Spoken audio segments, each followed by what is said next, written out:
Gracias por estar acá. Es mi primera vez dando una charla en Chile, así que estoy muy contento. Hola también a todos allá del otro lado de la web. Y ahí arrancamos. Muy bien. Bueno, soy Diego Freijo, ya dijimos, vengo de Buenos Aires, Argentina. Y les voy a plantear esto. Ya recién las chicas estuvieron hablando sobre cómo arrancar en la industria, cómo arrancar especialmente en motores como Unity. Ahora, hagamos de cuenta que ustedes ya arrancaron con Unity, saben trabajar, hicieron algún pequeño juego, una demo, fueron a una game jam, ¿no? Y dijeron, che, este juego le fue bien, me gustaría ahora hacerlo crecer. Quiero ver cómo no seguir agregando código porque sí, tener una buena estructura como para que el desarrollo pueda ser feasible en los próximos meses o años. Entonces, ustedes pueden decir, bueno, vamos a ir a los arquitectos de software a ver qué me tiran, ¿no? A leer libros, patrones, un poco más lo que es software, no juegos necesariamente, arquitectura de software en general, y les va a tirar algún concepto muy sexy, cheto, vamos a decir en Buenos Aires, algo así como, sí, tenés que usar un Abstract Factory Locator Pattern, bla, bla, bla. Y el problema es que como indies, ahí va, tengo un problema de las tipografías, puede pasar. Como indies nosotros solemos tener otros problemas, como bugs, o sea, literalmente esto es un bug en la diapositiva, pero ahí había un bug, o sea, bueno, aplicó en ese sentido, el primero un emoji de una cucaracha. Y el segundo es que tenemos otro problema que es la plata. Es decir, lo que más nos importa por lo general a los indies es desarrollar con la menor cantidad de bugs posibles, en el menor tiempo posible, usando la menor cantidad de estas soluciones sexys, porque somos un equipo de 1, 2, 3 desarrolladores. Entonces, me puse a investigar cuál es la mejor manera para poder hacer estos desarrollos independientes, cuáles son las soluciones que más se aplican a estos desafíos, y es por eso que armé esta charla para poder contarles mis experiencias. Ojalá que ustedes se puedan llevar lo mismo, lo puedan aplicar en sus casas. Antes que nada, ya se habrán enterado, hace unos 2 meses Unity decidió pegarse un tiro en el pie. Y por suerte se arrepintieron, dieron marcha atrás. A ver, esto da para mucho debate, no me voy a meter en este tema. Lo que les voy a decir es, para mí personalmente, Unity ya se encarriló, le está costando, va a costar recuperar la confianza, pero para mí por suerte está de vuelta en camino. Hubo una Unite hace poco, hablaron de cosas interesantes, bueno. Pero igualmente, si estás todavía en duda a ver si seguir en Unity o no, o si arrancar incluso en Unity o no, igualmente quédate, porque lo que voy a hablar son conceptos genéricos que pueden aplicar a cualquier motor de juego. Incluso podría aplicar bastante más todavía si vas a hacer tu propio motor de juego, lo cual está buenísimo, te rebanco, o sea, estás re loco, pero te rebanco igualmente por hacerlo, porque para mí es un desafío interesante. Entonces, brevemente, ¿quién soy yo? Hace unos 10, 13 años hice 3 juegos principalmente, como programador, como líder de proyecto, etcétera, etcétera. 2 de estos fueron hechos en Unity. Lo interesante de acá es que acá aprendí a duras penas lo que pasa cuando uno no le presta atención a la arquitectura del código. Entonces, cuando yo les digo, che, no hagan esto porque está mal, las van a sufrir, bueno, créanme, literalmente lo sufrí. Después me dediqué durante 7 años a la ciberinformática, lo que sigo haciendo ahora, y así es como uno trabaja en ciberinformática en la casa. Obligatoriamente, si no tenés el pasamontaña no te contratan, lamentablemente. Y este año volví a la industria de juegos, me mantuve en las 2 industrias, seguridad y juegos. Y una de las cosas que hice para volver fue empezar a dar clases de Unity en la Universidad Maimónides, en Buenos Aires. Arranqué un podcast con Lautaro Faín, que probablemente está mirando, otro nerdo colega, que hacemos entrevistas a gente de juegos, análisis de juegos, etc. O sea, esto es chivo, básicamente, si me quieren seguir escuchando, pueden meterse ahí. Y desde hace unos meses que estoy desarrollando este juego survival, crafting, open world, ni yo sé todavía lo que es. Pero lo que me interesa acá, o sea, ni siquiera puedo decir esto es un chivo, bájenlo, pongan wishlist porque no hay nada. Pero lo que me interesa mostrar de esto es que lo que estoy diciendo lo estoy aplicando. Es decir, esto no es pura teoría como lo que dije de un arquitecto de software que está allá en su torre de Babel hablando cosas sin sentido. Lo estoy aplicando y en la práctica me parece que está bueno. Bien, esta charla va a ser uno de esos city tour donde no te podés bajar del colectivo, del micro, de tipo, qué lindo, me gustaría dedicarle un año a esto, pero no podés, pero yo te voy a dar un pantallazo y si te llevas más preguntas que respuestas, buenísimo, esa era mi intención. Más concretamente, te voy a enseñar 4 herramientas que para mí son muy útiles y le van a dar una muy buena forma al juego que estás desarrollando. Por lo tanto, la historia, hagamos de cuenta que somos un desarrollador indie. Nuestra historia arranca caminando tranquilamente por el desarrollo, lo problemático que puede ser el desarrollo de juegos para un desarrollador indie. Sabemos que tiene sus complicaciones. Y de repente, ¿qué sucede? Nos encontramos con nuestro primer problema, que es flujo de juego. Flujo de juego quiere decir, te vas a dar cuenta que tu aplicación no siempre es igual. Las reglas no son siempre iguales. Hay momentos donde el juego está en pausa, momentos donde está jugándose, los controles cambian, el feedback cambia. Podemos mostrar como ejemplo de Subnautica. Si nunca jugaste Subnautica, no te preocupes, que es un FPS survival, no, nada muy loco.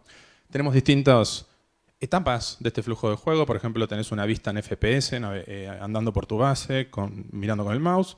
Tenés el menú principal, es tipo, no hay juego que explorar, no hay WAS, nada, porque los controles, el feedback del usuario, todo es distinto. Y también puedes tener momentos donde estás nadando normalmente sin ningún equipamiento y nadando también dentro de un submarino, algún equipamiento, etc. Con lo cual, en estos 4 ejemplos, simplemente hay muchos más, podés ver cómo los controles cambian, la simulación del juego cambia, y es por eso que tenés este flujo de estados. Cada uno de estos es un estado distinto dentro de tu juego. Y también algo interesante que empecé a probar en este juego fue decir, las ventanas del juego también son una especie de estado nuevo. Porque si te pones a pensar, cada ventana del juego puede representar distintas lógicas, distintas, de nuevo, formas de interactuar con el usuario, distintas maneras en las cuales le mostrás información al usuario, el usuario puede darte un input a vos, a veces está el juego en pausa, etcétera, etcétera. Bueno, acá hay un par de ejemplos de todo eso. Entonces, ¿cuál es la solución para esto? La primera herramienta que vamos a ver es máquina de estado, una de las herramientas más usadas en programación en general, no solamente en juegos, pero en juegos yo creo que se usa mucho más todavía. Y a ver, para el que venga de algún trasfondo teórico de ciencias de la computación, ingeniería informática, de eso, sabe que acá hay mucha teoría pesada en máquina de estado, FCMs. Olvídense de todo eso por ahora, no importa. Lo que nos vamos a preocupar es que son cajitas y flechitas, punto. Que las cajitas son los estados de nuestro juego y las flechitas son lo que nos va a indicar qué estado puede pasar a qué otro estado.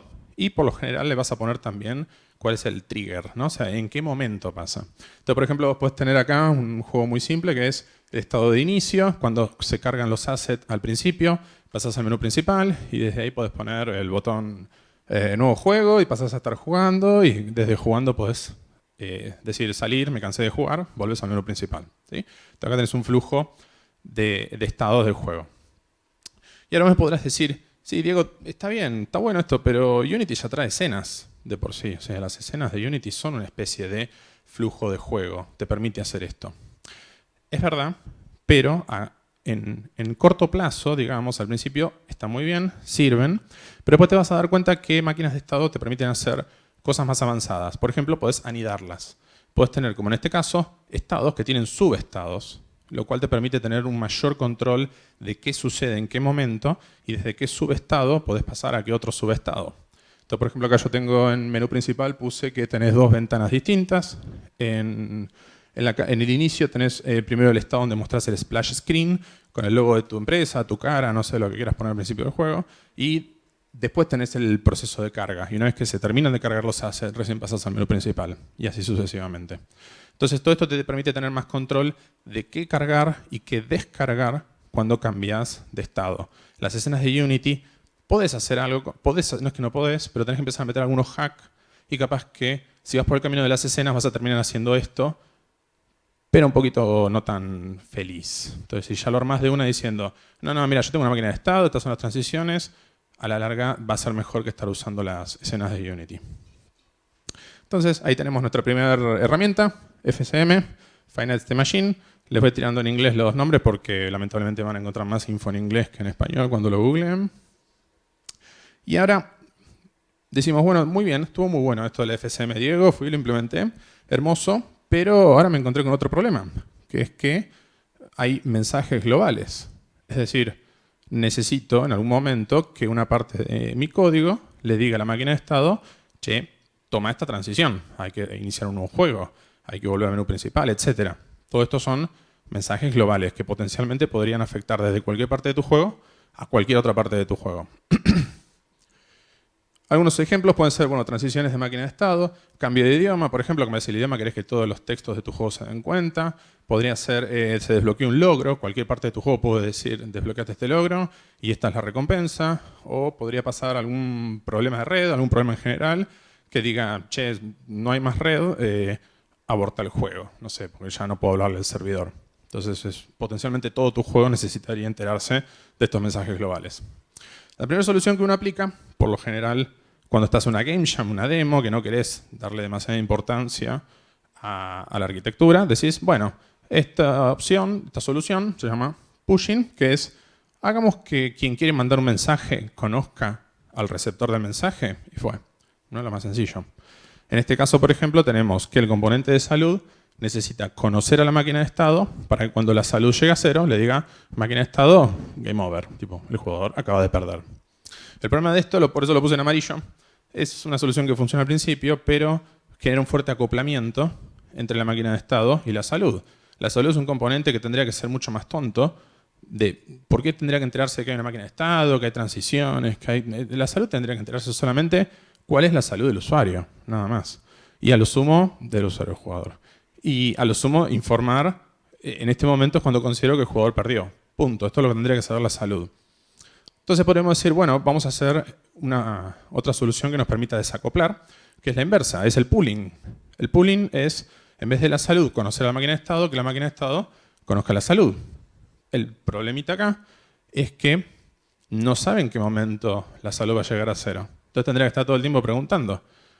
Acá yo puse en el update, con lo cual esto podría llegar a ser una vez cada 30 veces por segundo, o podría llegar a ser hasta 500 veces por segundo, en donde dice la máquina de estado, che, ya perdió el jugador, ya perdió. No es eficiente. Si tenés 4 o 5 monobehavior dando vuelta por ahí, está bien, no pasa nada de chequear contra un valor si es igual a 0 o no, pero esta lógica podría ser mucho más compleja y llamarla todo el tiempo, bueno, no es muy feliz, digamos, ¿no? Además, otro tema que puede ser un poco picante entre muchos desarrolladores de Unity es que yo opino que no hay que usar update en un juego que no sea de jam o una demo. Porque nunca querés hacer nada dentro del update, porque nunca querés hacer nada tantas veces como el procesador pueda por segundo. Es raro eso. Puedes usar un fix update, puedes hacer una corrutina para hacerlo una vez por segundo, cosas por ese estilo. Entonces una solución un poquito más copada, que acá ya sí me gusta, es usar eventos, que es la alternativa a pooling siempre en cualquier sistema. ¿Qué quiere decir? En este caso, imaginemos que tenemos a la salud que expone un evento público al cual la máquina de estado se suscribe. Entonces cuando la salud llega a 0, va a disparar ese evento y la máquina de estado va a recibir con su suscripción del evento y va a decir, bueno, listo, tengo que hacer una transición porque la salud llegó a 0, el jugador perdió. Está muy bien, por eso ya lo puse en verde, pero hay un problema con esto.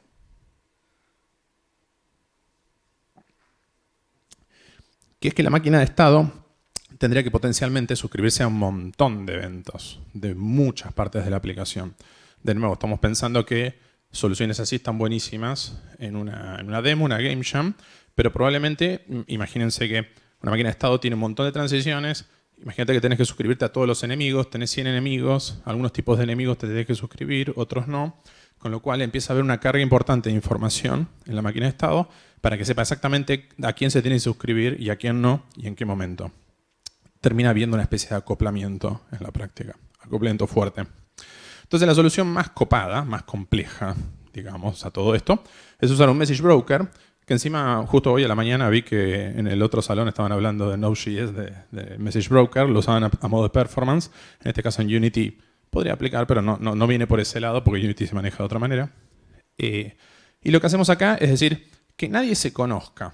¿Para qué tenemos que estar haciendo que la salud conozca a la máquina de estado o la máquina de estado a la salud? Pongamos un mensajero, acá, el message broker, en el medio, que va a ser el único encargado de manejar toda la comunicación. Entonces el mensajero es el que pone esta suerte de eventos, al cual se suscribe la máquina de estado, como vemos ahí, y lo va a disparar cuando la salud le diga al message broker, che, hubo game over, yo te aviso, vos manejate, haz lo que tengas ganas, no me interesa a quién le tenés que informar. Entonces la salud no va a saber que hay una máquina de estado, va a estar desacoplado de todo eso. Y la máquina de estado, por el otro lado, también no le va a importar de dónde vino la información, de si el jugador perdió o no. Simplemente va a saber que el jugador perdió. No me interesa saber de dónde salió esa información, no voy a preguntar, yo juego en consecuencia. Entonces, un message broker es una solución bastante fácil, diría yo, de implementar si tienen ganas de programar mucho y aprender un poquito más de esto. Pero si tienen ganas de realmente hacer un juego y no estar perdiendo el tiempo programando herramientas desde cero, les recomiendo que usen alguna de estas dos. Entonces ahí va la segunda herramienta. Después tenemos otro problema, que es el estado globalmente accesible.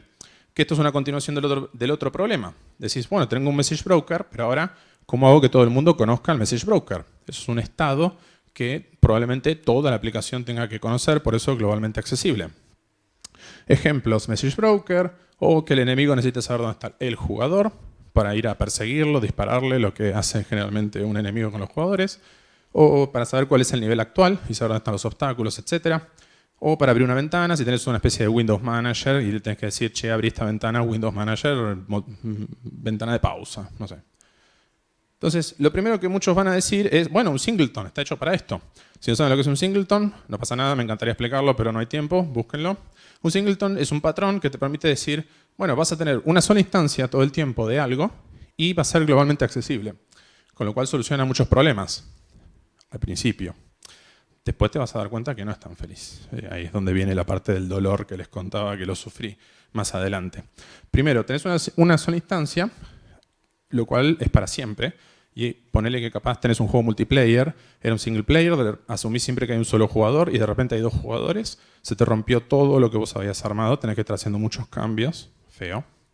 Pero aparte tenés este otro problema que es globalmente accesible, con lo cual no sabés qué parte de tu aplicación está cambiando el estado, está mandando mensajes o lo que sea que está accediendo a ese pedazo de información, lo cual hace mucho más difícil de buguear cuando sucede algo malo, ¿no? No sabés y por qué esto está así.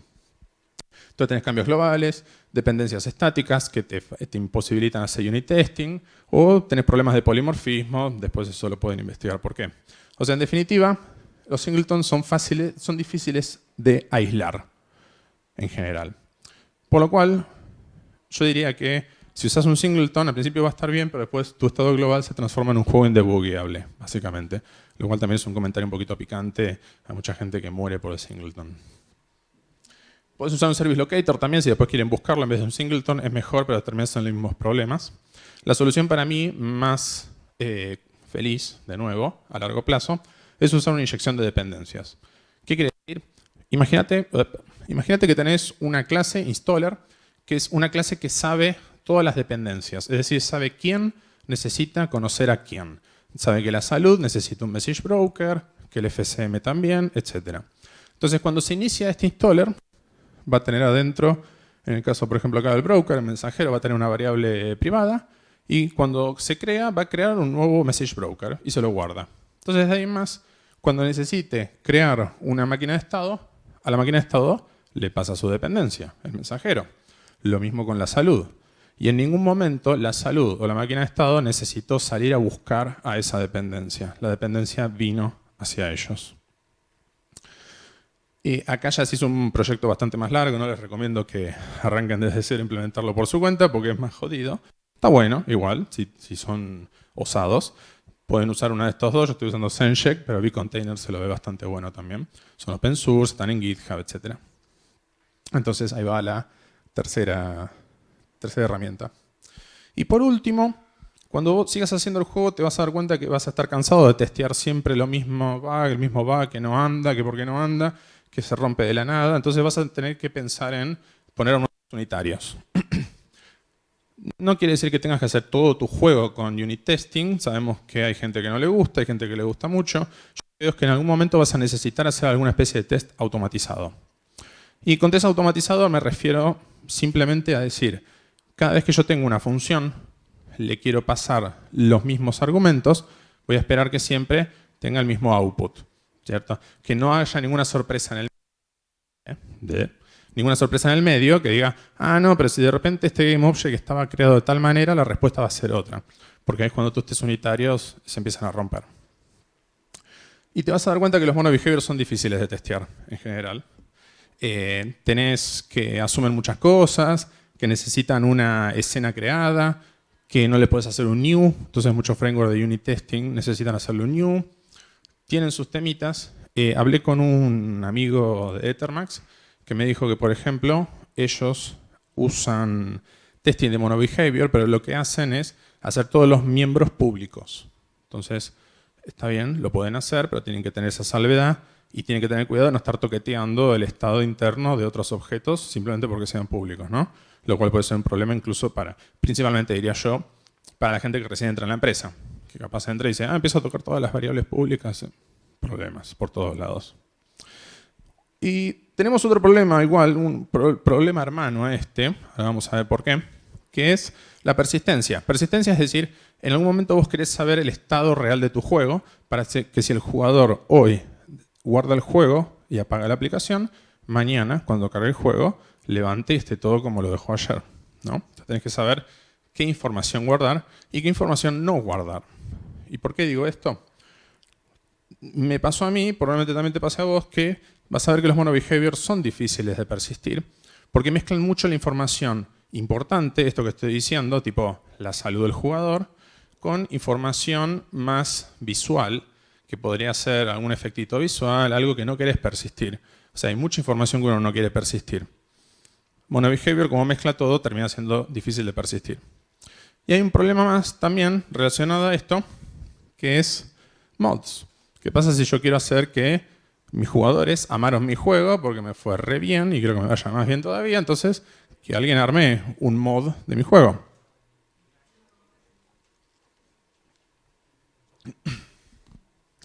Nos vamos a dar cuenta que tenemos que darles una especie de proyecto de Unity a los modders, porque por lo general uno tiene muchos valores configurados en el editor o hardcodeados por código, pero los modders no tienen acceso a eso. Los modders necesitan editar archivos de texto, un JSON, un XML, algo por el estilo, y vamos a ver que por defecto los monobehavior son difíciles también de editar por JSON. Por esto que digo, pues por lo general los monobehavior toman toda esta información de configuración desde el editor y los modders no tienen acceso a eso. Entonces, me podrás decir, pero Diego, ¿entonces te parecen una porquería los monobehavior? No. Porque los monobehavior tienen cosas buenas como que son buenos para interactuar. Es decir, son buenos para todo lo que es darle la cara al jugador, mostrarle feedback y que el jugador mande input. Es decir, la entrada y salida de información. Entonces, ¿cómo podemos hacer para armar una arquitectura que nos permita aprovechar las cosas buenas que tienen los monobehavior, que es esto lindo que nos da Unity, pero haciendo que no nos moleste todas las partes malas? Entonces yo lo que propongo es esto. Dame cuenta que tenemos un GameObject, jugador GameObject, ¿sí? Tiene el iconito ahí de Unity, me dice el diseñador gráfico, espero que se entienda. Entonces esto vive en Unity, por eso tiene el loguito ahí. Y nuestro GameObject jugador va a tener adentro muchos componentes, o sea, monobehaviors. Vamos a dar cuenta que por ahora uno de ellos es salud, es lo único que vamos a estar mirando por ahora. También está en Unity porque es un monobehavior y se ajusta desde el inspector, todo lo que estuvimos hablando. Salud va a tener varios métodos y miembros, o sea, información. Por ejemplo, va a tener alguna función de game over, o sea, es decir, llegó a 0, avisar al message broker, como hablábamos, que pase a la pantalla de game over. Va a tener algunos métodos como mostrar HUD, o sea, actualizar la barrita de salud, ¿no? Para que el jugador vea cuánta salud tiene cada vez que le hacen daño o lo curan. Y va a tener información, por ejemplo, la salud actual, que es el dato más importante, algún entero. Y va a tener la salud máxima, para que sepan la barrita hasta cuándo mostrarla o no curar más de la salud máxima, ¿no? Cosas por ese estilo. Esto es un buen diseño, de nuevo, para una game jam, para una demo, pero es problemática para un proyecto a largo plazo, porque si todos los componentes los hacemos así, estamos de nuevo en el problema que había hablado hace un ratito, que es que la salud está muy acoplada, tiene mucha información, conoce demasiadas cosas, sabe demasiado. Nos gustaría que la salud solamente conozca la salud del jugador y no mucho más, es lo que uno esperaría. Pero de alguna manera tiene que igualmente estar informando todas estas cuestiones que estamos hablando. Entonces, cuando yo hago un refactor, cuando acomodo la información de la arquitectura, lo primero que digo es, bueno, pensemos cuáles son los datos que hay acá y separémoslos. lo llamamos modelo, como ya muchos imaginarán.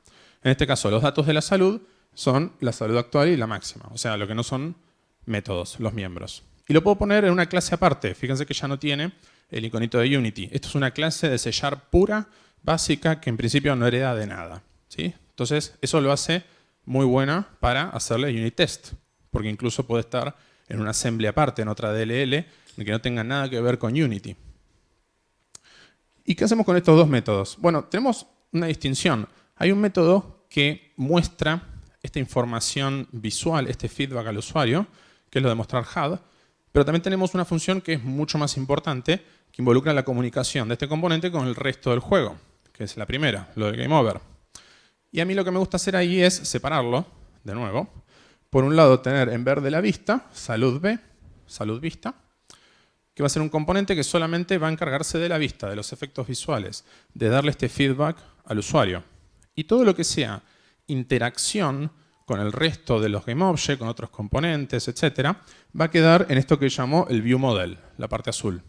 Y por como yo acá lo estoy proponiendo, a ver, claramente esta receta la pueden adaptar, hay distintas variantes, ¿no? La receta que estoy proponiendo yo, es decir, si tenés un ViewModel por GameObject, podés meter toda la lógica ahí que inicialice la información desde el modelo para mandársela a la vista.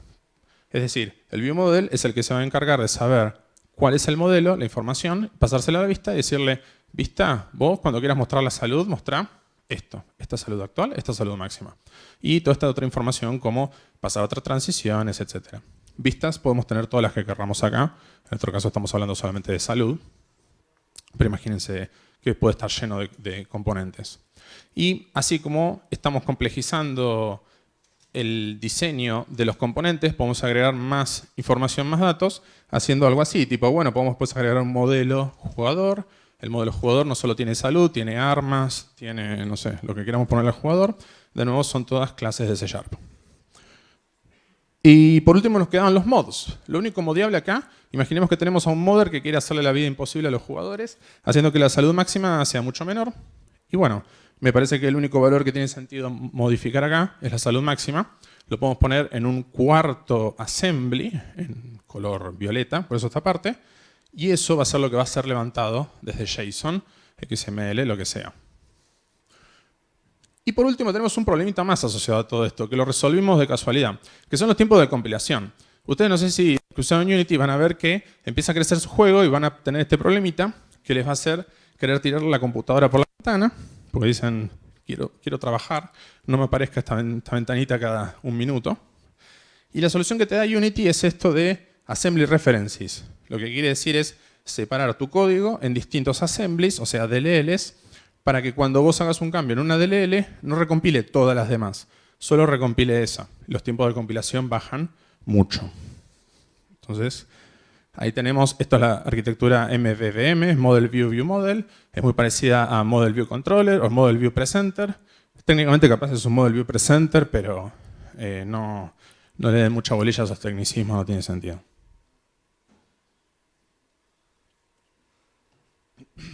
Aparte en el área de juegos lo van a encontrar siempre como MVVM, entonces es más fácil googlearlo por ahí. Entonces, esto se llama diseño orientado por datos, este tipo de reestructuración, de refactor de la arquitectura, lo cual en inglés es Data Driven Programming, no confundir con Estados, que tiene un nombre parecido. Bien, entonces fíjense, arrancamos siendo un indie que es una Game Jam, un juego que lo sacó los ponchazos en 2 días, y tenía esto, y dijimos, qué feo. Ahora llegamos a esto. Somos unos arquitectos, somos genios, ganamos, sabemos un montón de palabras complicadas, podemos ir por nerdearla, tirando estos conceptos, la gente va a pensar que sabemos mucho, ¿no? Y digamos, sí, ganamos, pero yo creo que se lleven este concepto de ¿a qué precio gané? ¿Y por qué? Porque cada una de estas técnicas, yo acá tiré un desglose muy subjetivo, claramente, de lo que para mí es el costo en tiempo de implementar estas soluciones. O sea, más o menos MVVM es como el triple de tiempo de implementar las primeras 2. Pero bueno, es muy tirado de los pelos lo que digo, ¿no? A esto es lo que me llamo con el costo. Y yo creo que no siempre está bueno que todos los juegos tengan el mismo costo. Es como esperar que un indie tengas que pagar más en tiempo, en burocracia, que por un juego AA o AAA. Es como querer comer, gastar lo mismo en un bodegón que en un restaurante de primera, con 3 pesitos en Google Maps o 4 pesitos. Entonces, para que quede este concepto más claro, armé un gráfico matemático súper riguroso y estricto que va a dejar todo clarísimo. Podemos decir que graficamos el tamaño del juego en función de la inversión de tiempo que para mí debería llevar. Y lo que vos siempre vas a querer es mantenerte en esta zona productiva, en el medio. Es decir, a medida que tu juego va creciendo, la inversión de tiempo debería ir creciendo acorde. ¿Qué pasa si te pasás de esta zona productiva?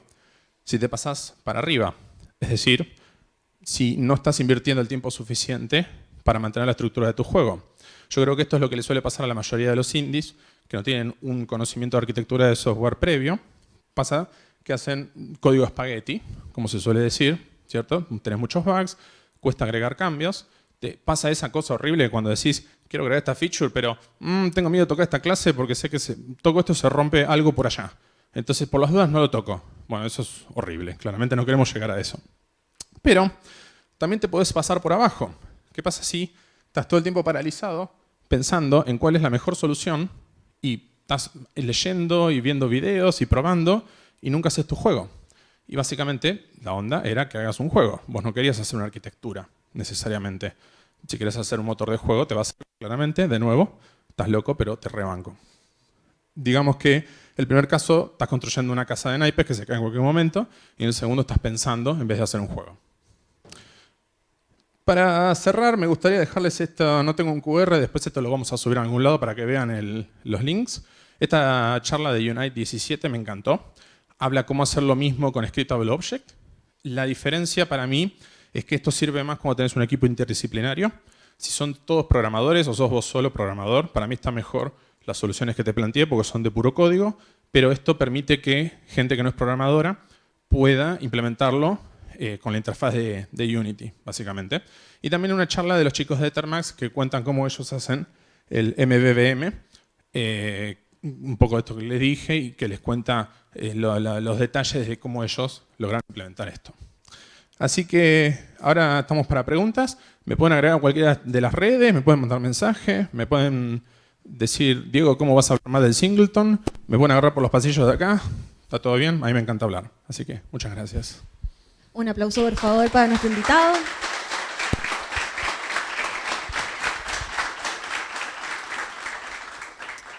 Preguntas en el público. ¿Quién tiene preguntas de la charla de nuestro invitado? ¿Preguntas? Vamos, no sean tímidos.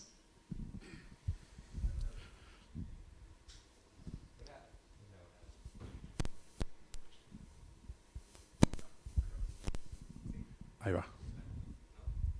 Más o menos. Yo creo Dale. que igual se escucha. Hola. Ahí sí. Bueno, primero, gracias por la charla. Yo soy desarrollador de software, no conozco nada del mundo de videojuegos, pero me llama la atención de que finalmente todo lo que hablaste son cosas como Clean Code, Solid, diferentes estrategias para poder armar un código que sea mantenible. Mi pregunta es, ¿esto no se ve mucho en el lado del desarrollo de videojuegos? Vos decís Solid y todo este tipo de arquitectura. Claro, las diferentes prácticas o Mira, buenas prácticas que es existen. gracioso porque di la charla en EVA hace 2 meses y la primera pregunta fue de Solid también y mucha gente me habló de Solid. No lo nombré a propósito porque estaba esperando a ver quién decía algo de Solid. A ver, yo tengo una especie de amor y odio por la palabra Solid. Yo creo que está bueno lo que plantean. Si te fijas, si desmenuzás las 5 palabras, hablé bastante de eso sin nombrarlo. Hay cosas como List Cop Substitution, que es como... Es difícil de tener eso en mente cuando estás escribiendo código, está bueno cuando lo miras desde afuera, pero aparte lo que más me molesta, digamos, de Solid es que es una herramienta que uno se lo tira a un programador junior o alguien que entra a una empresa y se aferra como si fuese un salvavidas porque no entiende nada y dice, esta es mi nueva Biblia, mi religión, Solid, y esto es, me muero por ello. Y yo creo que como toda herramienta tenés que considerar todos los pros y contras, ¿no? Un poco lo que también tiré acá. Entonces, por eso es que no me gusta Solid, porque se suele hacer mucho hincapié en lo que habría que hacer, pero no en cómo habría que hacerlo. Si te fijas, yo acá traté de hablar solamente del cómo, sin hablar del qué. Está bien la pregunta, está bueno hablar de Solid, pero para mí, más cuando uno es un indie que no tiene tiempo de estar pensando en una arquitectura de software, muchos capaz que no vienen del palo de programar en otros lados, entonces solamente escriben el código mínimo necesario para que su juego corra. Tirás Solid así de repente, es como que, ¿y qué? ¿Y de qué me sirve, no? Así solo. Pero bueno, si después querés podemos seguir hablando de esto por los pasillos.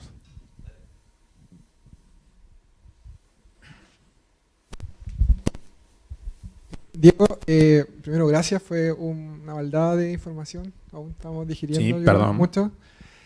¿Cómo Diego llega a esta arquitectura? ¿Cómo la interioriza y la incorpora en Unity? ¿De dónde nace esa inspiración para incorporarlo en los juegos? A ver, todo lo que yo tiré acá, no inventé nada, digamos, podemos decir. Lo único que hice fue hacer un giro propio en base a la experiencia de lo que estoy desarrollando, el juego este. Y un poco prueba y error, tirar algunos bocetos iniciales. Pero básicamente lo que hice fue ver videos de YouTube, Google, blogs. No hay tanta información como uno esperaría, orientado a Unity encima. Claramente de patrones de diseño en general existen muchos lenguajes, ¿no? Hay disciplinas. Pero en lo que es Unity no hay tanto. Y también siento como que falta mucho contenido de, bueno, se ve muy lindo en la teoría esto en Unity, pero en la práctica después ves que hay un montón de cositas que no lo hace tan feliz al desarrollo. Entonces, esto es lo que yo fui acomodando en mi experiencia, que digo, para mí es por acá, como que fui sorteando obstáculos, solamente les di la versión resumida del resultado final, pero esto es a lo que llegué, claramente igual es debatible. Y mi consejo es que cada uno trate de implementar lo que crea que es rentable para su proyecto, lo que cree que va a necesitar, y si no sirve la solución, analicen descartarla y poner otra. Pero no tomen ninguna solución, de nuevo como lo de Solid, como esta es la palabra de nuestro Salvador, Señor, hay que seguir el dogma a muerte, porque no, cada proyecto es diferente, cada equipo de desarrollo es diferente y por ende las necesidades son diferentes también. Espero haber respondido a la pregunta con eso. ¿Estamos entonces? Estamos. Bueno, muchas gracias.